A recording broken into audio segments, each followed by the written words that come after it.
So we come with a clean slate.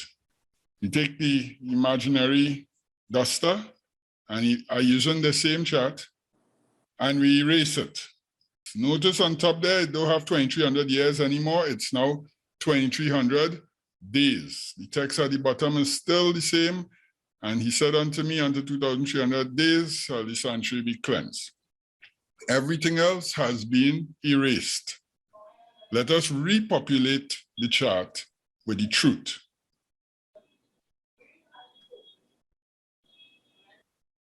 The 2,400-day prophecy. Did I hear what? Where did that come from? What is that about? All right. It's not a typo.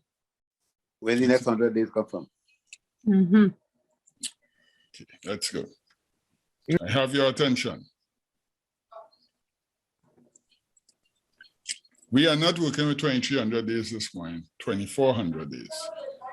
Where it came from is the LXX, which is the Septuagint, the Greek translation of the scriptures that was done in Alexandria, Egypt. It's the Greek Septuagint. It not only has the Bible, but it has all the apocryphal books in the Septuagint. You all have heard of it? No, I was looking back at Daniel 8:14 when the angel said 2,300 days, but I guess we're reading from, not from the other Bible, but the Septuagint now. Yeah, the Septuagint now. This is the only scripture that has 2,400. And he said unto him, evening and morning, 2,400 days, and the sanctuary shall be cleansed. There's a reason to this, why I am using 2,400, the Septuagint version, not me, not my version, as opposed to the Mosaic text, which says 2,300. So the Mosaic text says 23, and the Septuagint says 2,400. David. Yes, sir. I read here on the bottom, and he said unto him, evening and morning, 2,400 days. This evening and morning is written in the scripture? Yes. Good. Okay. I want to make sure I find out what happened. The words that are translated days in the King James is evenings and mornings. Yeah, well, I realize that, but what I'm saying here, saying specifically evening and morning, it is telling me exactly what they're talking about. There's no mistake making. They're talking about a date. Yeah, definitely. Right. It spells it out. It didn't say the 2,400 evening and morning is 2,300 years. It say days. Yeah, 2,400 days. Now, I know that there will be, of course, some skeptics. So please hold your skepticism till the end, because we just moved from 2,300 to 2,400. Hold your horses. It will be explained. Let's go. Who was the prophecy written to? We said it this morning. Just give me a quick reminder, guys. Come on now. Daniel? Who? Listen to about Israel. To Daniel. Yeah, about Israel to the Jews, right? It says, thy people. I've come to show you what will happen with thy people. Okay, so it's thy people, how to understand it? It was written to them. Okay. About them, to them, however you want to put it. It wasn't written to me. It wasn't written to you. And it certainly wasn't written to the Millerites of 1844. To this day, Adventists claim on the 2,300 days like if it was written to them. Nobody else, not even another Protestant could get a little squeegee in here. As far as they're concerned, it's to them. But it was not. It said thy people, Daniel's people. And so once we get who it was written to, the time frame was written to, you'll get the rest of it.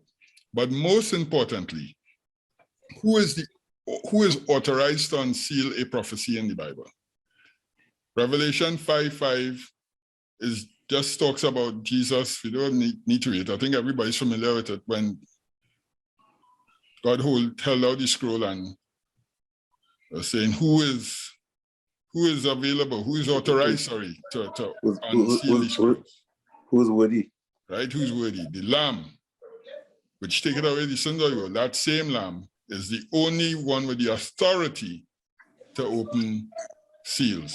And I say to you guys, that applies to all sealed prophecies, not just the one in Revelation. Anytime God seals it, no man could open it. God sealed the ark, no man could open it. God sealed a prophecy. I was looking for help, but okay. Nobody could see it. No man. No man could open it. Thank you. Oh gosh, that's funny. All right. Okay. So who opened this prophecy? The only person who did. It's Jesus. Jesus opened up this prophecy, guys, and he did so in Matthew 24. Okay? Now, before we run into it, my same contestants, transgression, daily sacrifice, oblation, sanctuary, trodden under host, sorry. See if you find yourselves on this chart. My 5 participants. Yes, I desolation. I see desolation. I see transgression. Transgression. Yes. Sanctuary. See sanctuary. Good. Daily sacrifice. Good. One more. Right, David. Okay. Good. Nice. Okay. Now, guys, let me say this. This is David Buffon. Take a PowerPoint and populate it. All right? Anybody could do that. I could put any of the words there. And, you know, just like how there's lacked any of these, I could put them in. It will be null and void unless it is scripturally so. So let's follow the dots and make sure that the scriptures is what is being followed here. We have a starting and an ending. It's a prophecy.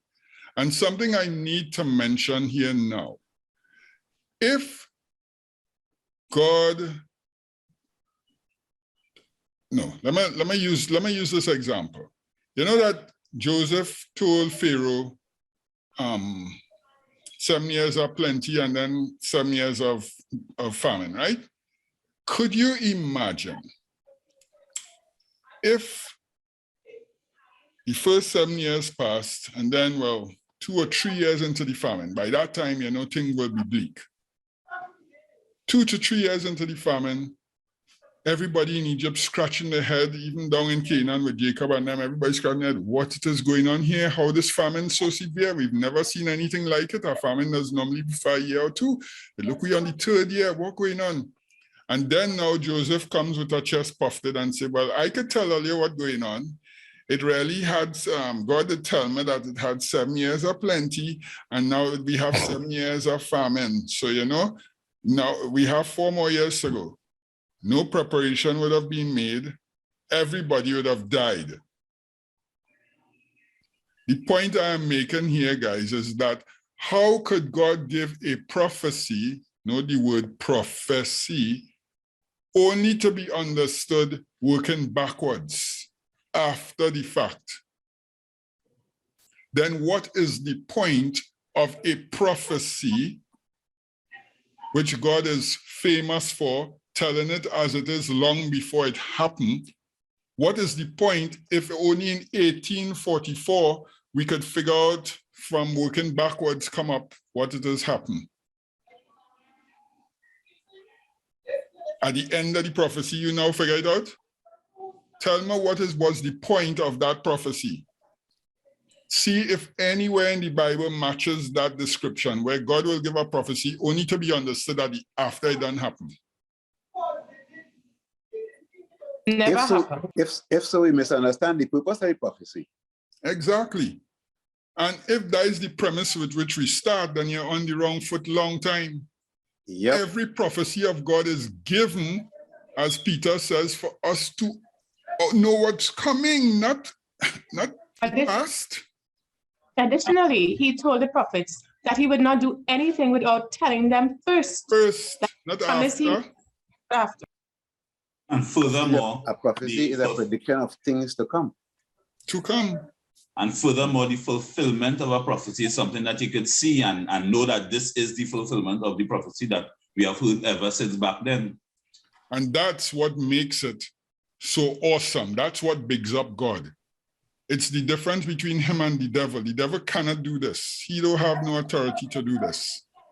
When God says it long in advance, he calls the beginning, how it says it, he calls the end from the beginning. So from the beginning, he doesn't say what's going to happen in the end. That's only God could do that. And so when we take God's prophecy and make a mock out of it and put days into years and say it started then in a fictitious date and ends on a fictitious date, you're only fooling yourself. All right? So, and plenty of us, boy. Yeah, and plenty of us. I was one of them, guilty as charged, was fooled. Well, I born in it, so I had no choice. But anyway. Just to touch back on the 7 years of plenty and the 7 years of famine. If that was year for day, we'd still be in the years of famine. with a few thousand years still to come. that whole thing would have been 5,040 years. Yeah. So watch this, guys.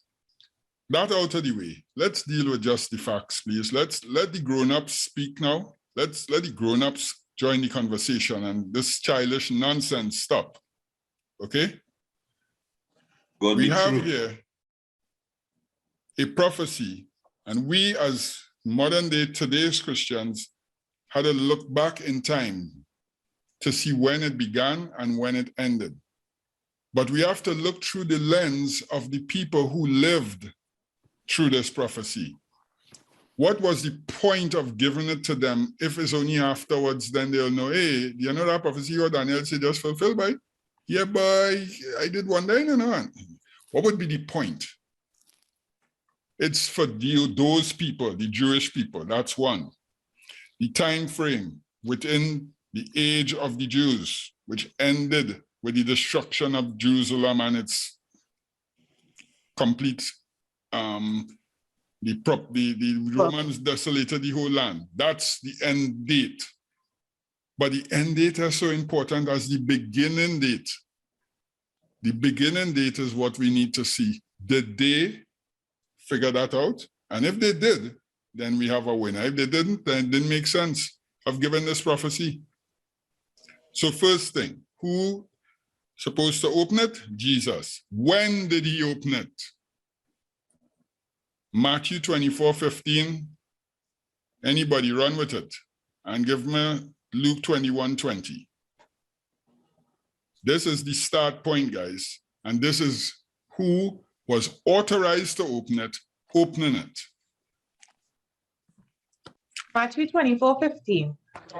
When ye therefore shall see the abomination of desolation spoken of by Daniel the prophet stand in the holy place, whosoever readeth, let him understand. That is found in Daniel 8:11-13. And at the end of that prophecy, 10, 11, and 12 is one prophecy. The angel told Daniel, seal it up, because it is for a distant future. You go and sleep, and you will rise up at the end of days to get your reward. Seal it up. What did Jesus just do in Matthew 24:15? He opened it up. He opened it, he unsealed it. He said, when you see this, what Daniel spoke about, it's open, it's kite season. And David, it could have only been open because it was for their time. Of course.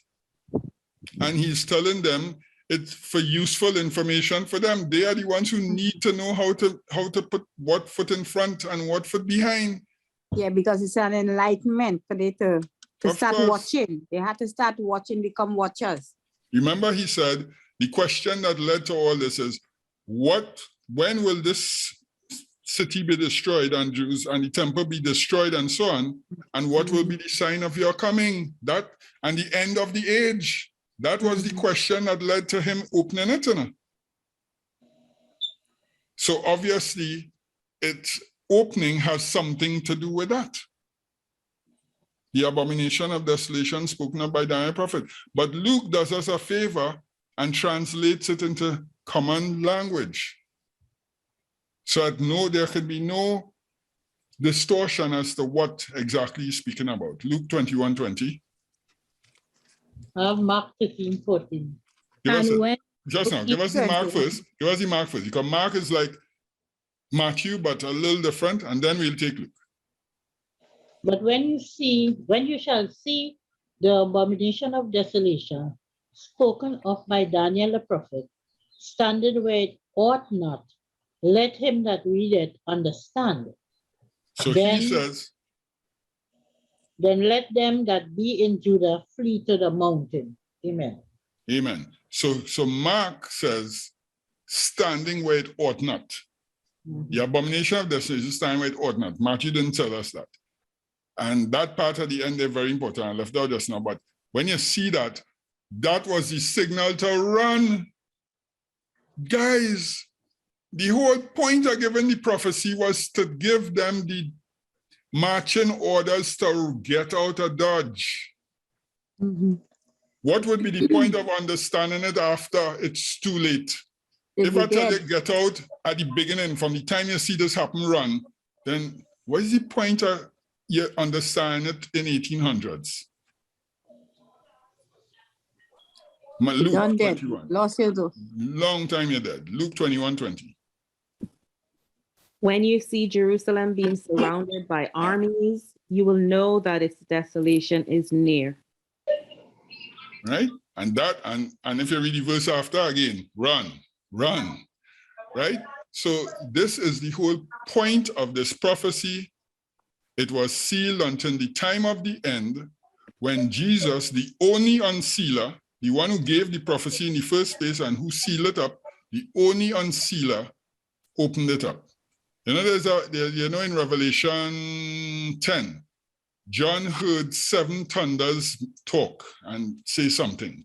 It sounded like thunders for us because he ain't saying what they said. What did the angel tell John? When he heard it, John didn't hear thunders, no, John heard, and he was about to write. And what did the angel say? Don't write. Seal it up. That is not for everybody. That was for you and you only. You know, we're trying to figure out what John, I don't even understand the point of doing that. How you could figure out what he heard. It's impossible. But there are many commentators who speculate on what he heard. It was sealed. We would not know until we get there.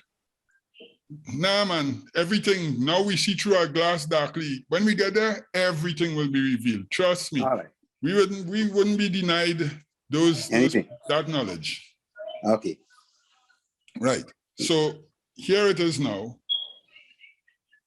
We see that we get the starting point for the prophecy that we could find in Daniel chapter 8, we could find in Daniel chapter 10, and we see Jesus open it up. It's as clear as that. So we have the start point. You could start counting your days now, not years.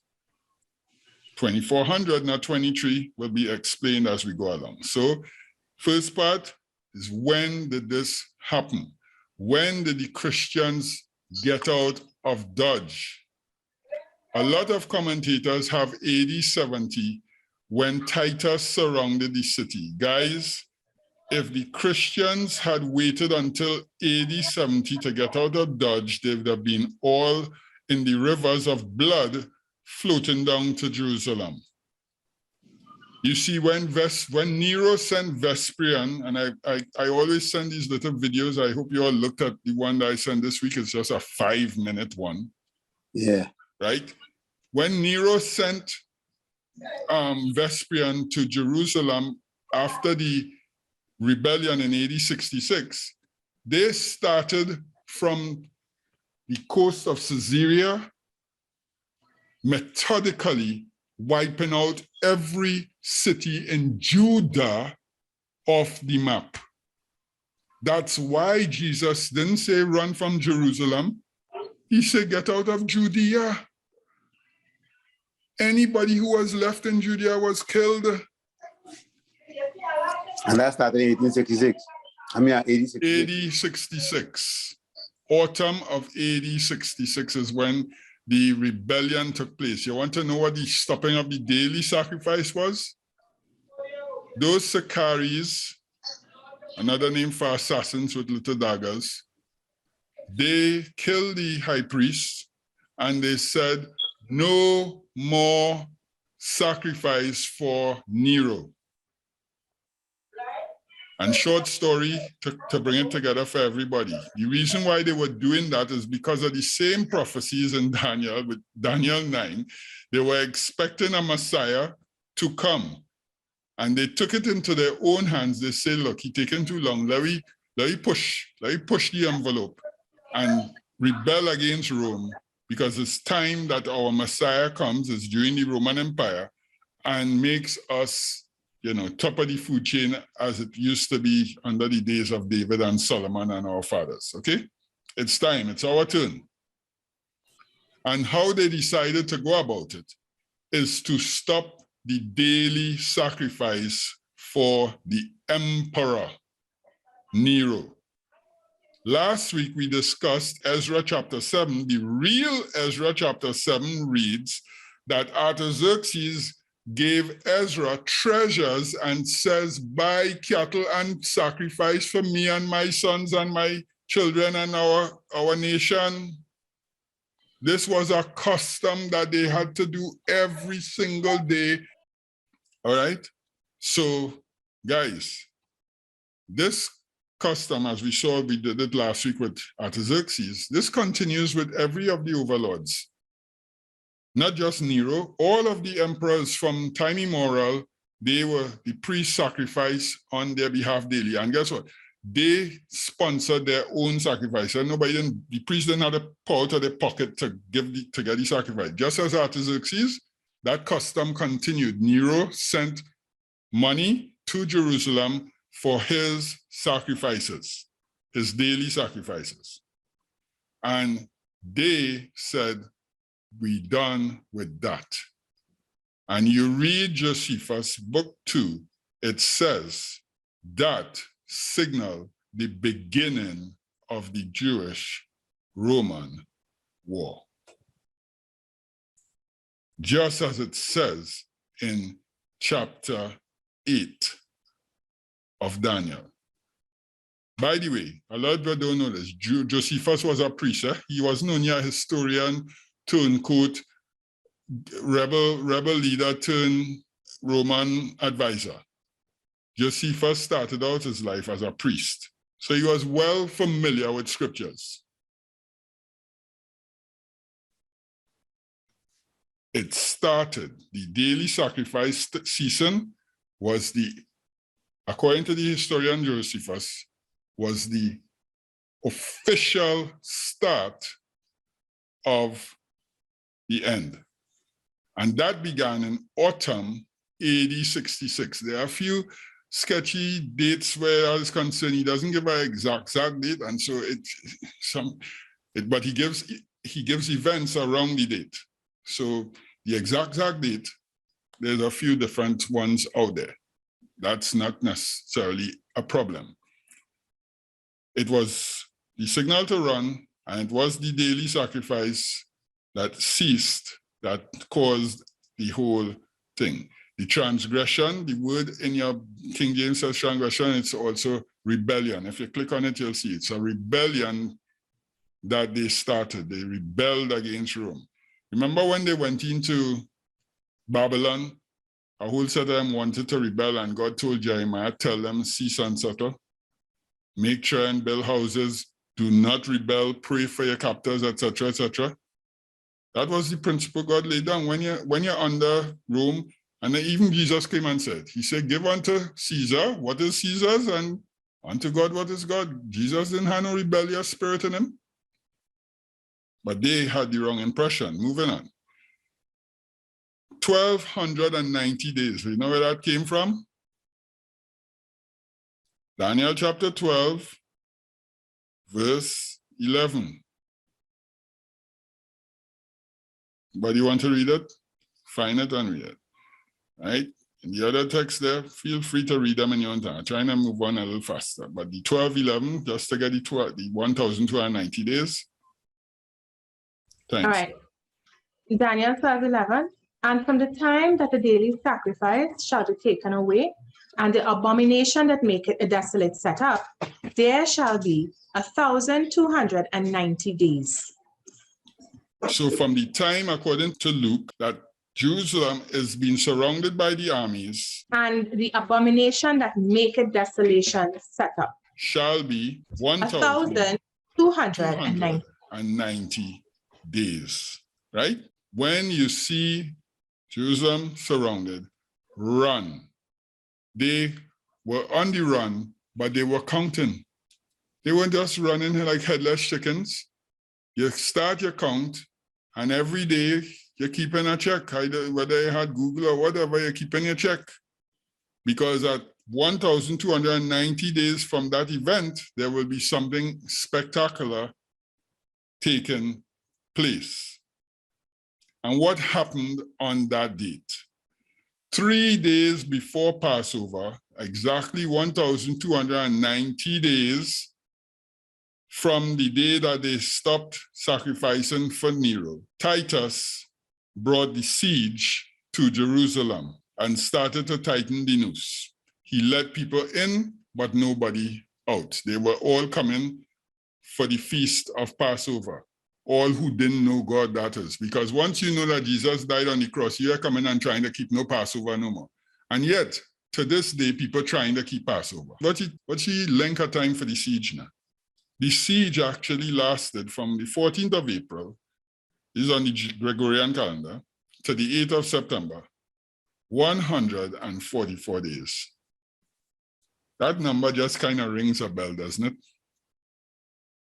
Poetic justice. Just like the karma with the Egyptians, you kill my babies, drown them, I drown you.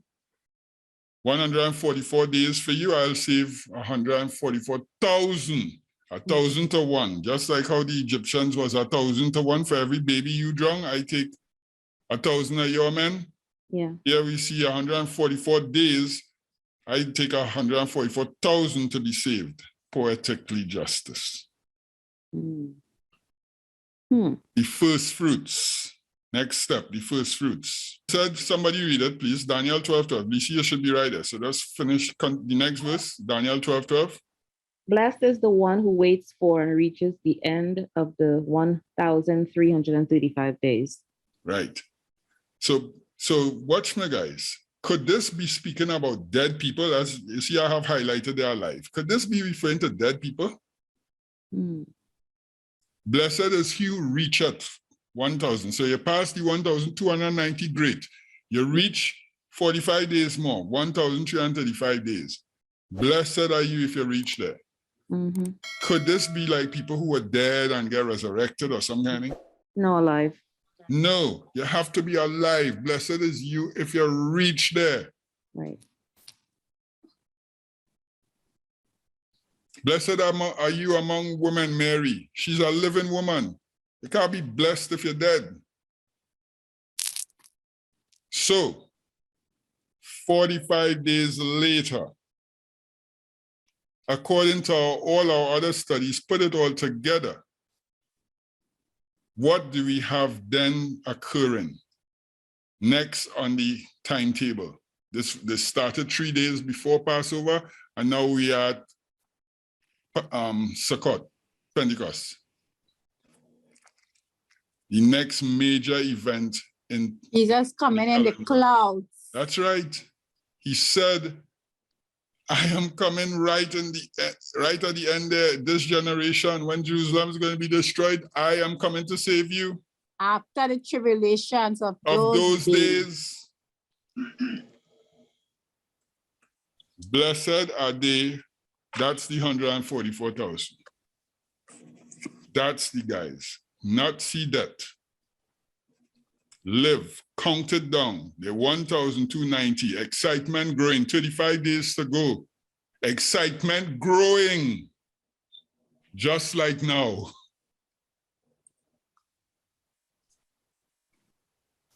Ascension. 144,000. Next step. We're still in the 2400 days, and you'll see why 2400 now. This ended the complete destruction. We normally refer to Jerusalem's destruction in AD 70, which is correct. But the war didn't end in AD 70. The war, the completion of the war. Remember, if you're cleansing something, you can't stop halfway. This was a total cleansing. By the way, we say, when we think of cleansing, we think of soap and water. What does God cleanse with? Fire. Before that? Fire. Yes, fire, but before that? Blood. Blood. Blood, right? Yes, fire, not disagreeing with that. Fire is correct. And he burned down the city anyway, but blood is required. The cleansing that is required for God to cleanse something is blood. That's why Jesus had to come and die for us. He was the only thing that could cleanse us. And now, do you remember what he said to them in Matthew 23, 34 to 38? If we don't, somebody read that. This brings us to the end of the prophecy. Matthew 23, 34 to 38. Masada, for those who don't know, is an outpost at the beginning, at the exact beginning of this time slot. The Jews went. It was the Romans had it as a citadel, as an army artillery outpost at the extreme end of the Roman Empire, and the Jews went down there and wiped out thousands of Roman soldiers and took all the armaments from Masada and brought it to Jerusalem to help them fight the war. That's how this whole thing started. All that was part of the beginning. And now Masada is the last place that had to be destroyed on the map to end the war with. And all that was in the video this week, so I ain't going no further. If you all don't want to watch it, that's fine with me.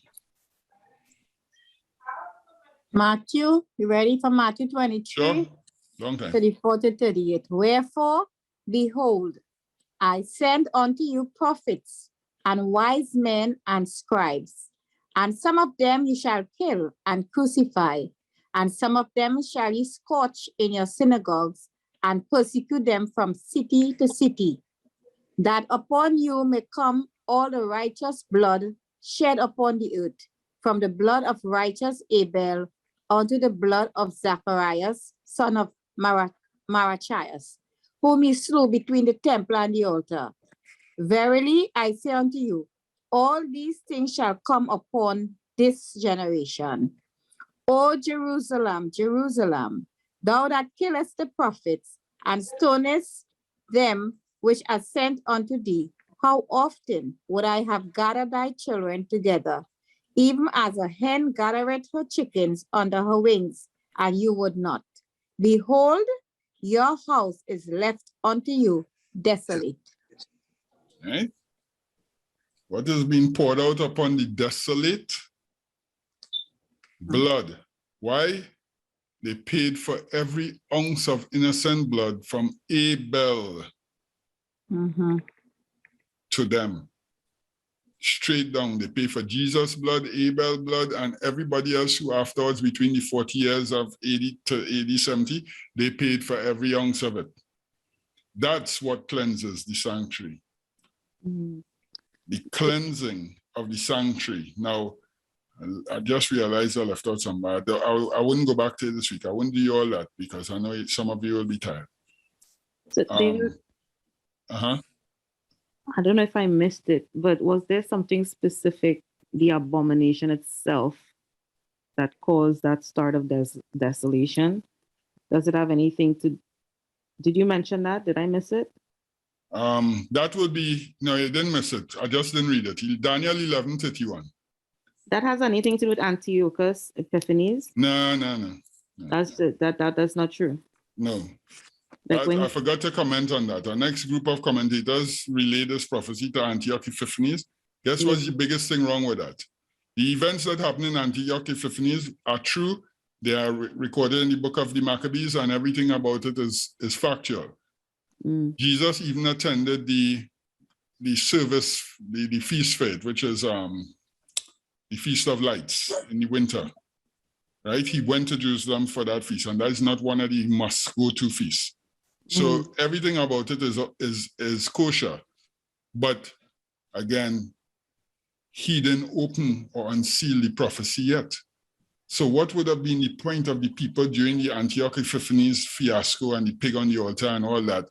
What would have been the point of them if they understand the prophecy to help them to defend themselves? Jesus only opened this prophecy when he came, so it couldn't have been fulfilled before he came and opened it. That alone puts the Antioch story to bed. It's not that it didn't happen, it's just it had nothing to do with this prophecy. Plus, it's worked out on the day principle, which makes no sense. And I can't remember where they started it and where they ended, but they end up with Antiochus Epiphanes. Yeah, setting up some altar to Zeus. Yeah. Put a pig on the altar, and they call that the season of the daily sacrifice. A whole lot of stories said, but bottom I doesn't pay too much attention to them because Jesus unsealed the prophecy and tell them, when you see this happen, run. That is what the prophecy was for. It was there for the saints, the elect, to know when to ride out. And the 144,000 know how to count to their day of salvation. The same thing he told them, no man knows the day and hour. When this event happened, then they could start counting it. 1,335 days. All right. Now, sanctuary, I forgot to hone in on that. I'll just give you all a slips on it after. But for now, we'll move on. The sanctuary be cleansed. Masada was the final stronghold to be conquered by the Romans, and the war ended in the spring of AD 73. So it started in autumn AD 66, ended spring AD 73. And there are dates outside there for these things, just like I would have, but there's a reason why I don't put the dates. Because you'll read all of them. I have Josephus' books, I read it, and it has the dates not in Gregorian time frame. It's in Jewish, using the Babylonian months, but in Jewish time frame. And what the problem is with that is that trying to convert it to Gregorian dates is a little ticklish because there were some changes to the calendar. There was a 15 days deducted from the calendar, and there were some other little tweakings that took place. And so for anyone to say, hey, I have it down packed, this is the exact date, I'm not going down that road. I will settle for a plus or minus date just close enough. Now, when God puts something in days and not in years, there's no mistakes could be made in terms of the time. You could have whatever issues with the Gregorian calendar and the Julian calendar and all that. But guess, because some have 31-day months and 30-day months and 29-day, all that is put to bed. You just had to start checking 1, 2, 3, 4, 5, 6, 7. So watch how we're doing this. We start. Cestius marches on Jerusalem, AD 66. Josephus Wars, Book 2, 18:9. Cestius, this is on October, according to whoever translated it, October 15 to 16, 66 CE. Cestius Gallus, governor of Syria, removes the 12 legions stationed in Antioch, and together with additional infantry, cavalry, and non-Jewish native auxiliaries, marched from Ptolemy with King Agrippa. The total force numbers between 35 to 40,000 men. That's when they came and surrounded the city in AD 66. Because of all the events, they stopped the sacrifice. Cestius had taken some money from them and they were rebelling against that also, and so on and so on. This is the start. This is not AD 70. 40,000 men come and surround the city. And then, miraculously, they just turned around. Well, everybody knows it's not miraculously if you're studying your Bible. You know that God orchestrated that. They turn around and they get so much, like thousands of Romans were killed on the run. When Nero heard about this, he said, Vespasian, take 80,000 men and head down there, you and your son Titus, and deal with these numbskulls. All right? This is the start. And if you were one of those who heard what Jesus said, which you would have been if you were living back then, you would know from the time, no matter what part of Judea you are in, when you hear that Cestius march up on Jerusalem, he was at the door of, in fact, he got into the city, all that. Everybody just shocked how he turned around. He worked weeks undermining the doors and so on and got into the city and then somehow just stopped, turned around and ran. And all the Christians, including Josephus, comments on it. He doesn't say Christians, he said the good men of the city, realizing that a bad omen had taken place here, fled the nation. That's what Josephus says. All right, next phase, 1,290 days. This is from Wikipedia, but it's all excerpts from Josephus at the end of the day. That's where most of the history comes from, but I just pull it from there. The siege of the city began on April 14th, 70 CE, 3 days before the beginning of the Passover that year. The Jews enjoyed some minor victories, one high point being when sappers from Aberdeen managed to tunnel under the city and set bitumen fires in a tunnel which collapsed the whole Roman siege engines, falling into the crevices, right? Again, I'm not trying to get into all the details, it's just the dates I'm trying to show you guys here. So 1,290 days, which is Daniel chapter 12 verses 11, I think, or 13 or 12, something. The one we just read just now there, that's this, right? From the start. So in the same 2,400 days, we're counting it out. The end. Siege of Massaja, 73 CE. Wars of the Jews. This is Josephus directing. After several months of the siege without success, the Romans built a tower on the ramp to try and take out the fortress wall. When it became clear that the Romans were going to take over Masada on April 15th, 73 AD, on the instructions of Benya, all but 2 women and 5 children who hid in cisterns and later told their stories took their own lives rather than live as Roman slaves. This brought the war to an end. April AD 73. The proof now is in the eating, and this will explain 2,400 in the Septuagint is more correct than the 2,300 in the Mosaic text. You be the judge. So to do it, I'm going to timeanddate.com, which is a very powerful tool that everybody has access to. Google it, timeanddate.com, and go under calculators, and you'll come to a page like this where you can add or delete dates or days, months, weeks, anything you want. You could put in anything and carry it wherever you want to go with this calendar, backwards or forwards, okay? So the date that was put in is the start date in autumn. The best that I have is September 30th, AD 66.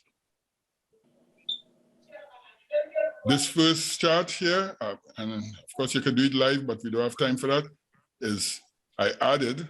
So I'm gonna just go back for, if just in case you missed it, you see here, you put in the date, the month, the year as your start date, and then you could add either to the right there, you could add years, months, weeks, or days. I've added 2,400 days. So in this section, I put in 2,400 days and press calculate. And this is what we get. The final date is the 26th of April, 73. Now you saw what I just read in Josephus there, right? The 15th of April, 73. This is the 26th of April. Here, I did the same start date, 30th of September, put 1,290 days. This was just before Passover. On the Gregorian calendar, 12th of April, AD 70. Last but not least, 1,335 days, the day of the 144,000 rejoicing and taken to heaven. September, same start date, at 1,335, May 27th. Now you notice what day that falls on? A Sunday. Pentecost always falls on a Sunday. Cannot fall on no other day. You could mix up the dates and get, add or minus dates, but you cannot interfere with the 7-week cycle. So that doesn't change. You could fall, the 27th could be 20th, but it will still fall on the correct day. And that year was a Sunday, the day of Pentecost. First fruits. All right, guys. I want to say I rest my case, but I'll leave out a little thing, but I ain't gonna deal with it because, let's see the time. I don't know what the time is, but I'm not gonna deal 2 or 3. I'm not gonna deal with it because I don't want to worry you all. And that one, it's not long to deal with per se, but deep. Because the biggest and most important question we were supposed to answer when I was in my phone and the text, and somehow I scribbled over it, is the sanctuary. So, you know what? For homework, you guys go look at it. And next week we'll wrap it up, because you will see that it has 2 words for sanctuary in Daniel chapter 8, Daniel chapter 8. You'll see 2 words for sanctuary. Just as how it had 2 words for vision, it has 2 words for sanctuary. One refers to the temple, the structure, the building. And one refers to land. And it's important to understand the difference and read it in God's goggles, reading like if you're reading Hebrew, and not reading sanctuary, sanctuary, sanctuary, which is the English. You have to see which one is which. And then the whole thing will make sense. And that really supposed to be the footing for this whole discussion. I don't know how I missed it, but forgive me. I forgot to somehow to show you all, because I have to show you from the scriptures which is which and how it reached to that. Long and short is that the sanctuary is not up in heaven, God cleansing up there with blood. According to the... Come on, teacher. Not that. Come on, teacher among us. It's not that. Okay? It's the land of Israel that Jesus said he will require all the blood, all the righteous blood from Abel to Zechariah and everybody else in between. And that's how God cleanses his sanctuary. But the part with the sanctuary is so sweet, I don't want to rush it, because it's so sweet. When you all see how that comes together with that text, it just puts it to bed. What that's explaining in my mind is that when he said that the murderer shall surely be put to death, and failure to do that will bring pollution on the land. On the land, yes. So as seeing the destruction of Israel, as putting to death the murderous nation, to cleanse the land, to cleanse the sanctuary, the dwelling place of these people, the land that he gave them, after they polluted with the blood of the prophets and the saints and that kind of thing. Yep. That blew back in my mind. While we are back up the road, I don't want to jump in there, but another thing that crossed my mind, how Israel used to be making sacrifice for the rulers. And when they said to stop, they bring enmity and war. Is how that these people doesn't want to accept God as their savior or their ruler, but the blessings that God they look for Yeah. Like we have some big non-Christian organization. People have nothing to do with God at all. They pay some heavy tithes because of this blessing they're expecting. They expect. And plenty of people who will do things not because they love God or because God is a savior, but there are some provinces that they believe that the Christians will have that they want to share in. It's amazing. You know, everybody want the blessings. right, but nobody wants the sacrifice. Yep, the sacrifice part. But yeah, let's wrap up on this point, right? Yeah, because I have to do this part. I do Chantry, but I'll do this part. I must make the distinction because you see, I used 2,400 days. And you saw that the 2,400 days came out exactly with the time frame that Josephus said the war was for. So if you plug in 2,300 days, it ends before the war ends, 100 days short. So obviously the Septuagint, which stands alone, there's no other text that has the 2,400.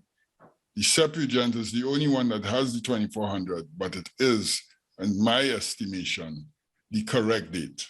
And let's just say, give or take, that I am wrong, that you know, this whole thing is wrong, you know, when it started, when it ended. It still doesn't make it years, okay, guys? It still wouldn't take that prophecy out of ending at the end of the age. It cannot come into 1844 or one day after the destruction of Israel.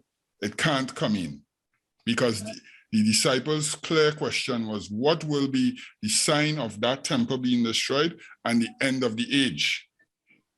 And all of God's prophecies were fulfilled in that time slot. It said it was given and it will happen in the latter end of the days, the last days, which is clear from the Bible when the last days was, not is, was. Nothing is wrong with saying we're living in the last days, but contextually, guys, we are not living in the biblical end of the last days. That ship has sailed. Any text you turn your Bible to, just close your eye and cut it as we used to do a long time, and you'll still land on a text telling you when the last days was. As we studied before, it was the last days for them was the end of their age. Yes. The end of the age. And it's we done. in another age. Yeah. It's done. We are now in the last days of our age, but we have no prophecies to work with. None. We have one principle that God gave from the first week of creation, and we're on point. I rest my case.